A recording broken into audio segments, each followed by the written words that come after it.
اللہ نے ہمارے رسول پاک کو بڑی عظمتیں عطا فرمائی، اللہ نے بڑی شانیں عطا فرمائی، اللہ تعالیٰ نے حضور کے ذکر کو بلند کیا،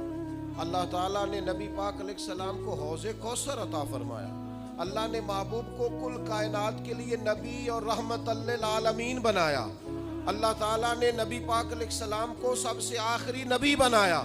اللہ تعالیٰ نے آپ کو تمام انسانیت کے لیے کرم کرنے والا، ہدایت کا پیغام دینے والا بنا کے بھیجا، اللہ تعالیٰ نے حضور کو گواہ بنایا، بشیر بنایا، نذیر بنایا، اور فرمایا وَلَسَوْفَ يُؤْتِيكَ رَبُّكَ فَتَرْضَىٰ،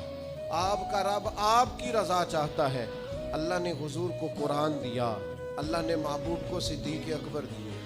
عمر فاروق دیے، عثمان غنی دیے، مولا علی دیے، حسنین کریمین عطا فرمائے۔ یہ سارے اللہ تعالیٰ نے اپنے محبوب علیہ السلام کی خدمت کے لیے، غلامی کے لیے عطا کیے۔ اللہ تعالیٰ نے رسول پاک کے دین کو پچھلے تمام دینوں کا ناسخ بنایا، اب کسی دین پر عمل نہیں ہوگا، قیامت تک سکہ مدینے والے رسول کا چلے گا۔ اللہ تعالیٰ نے رسول پاک علیہ السلام کو حبیب بنایا،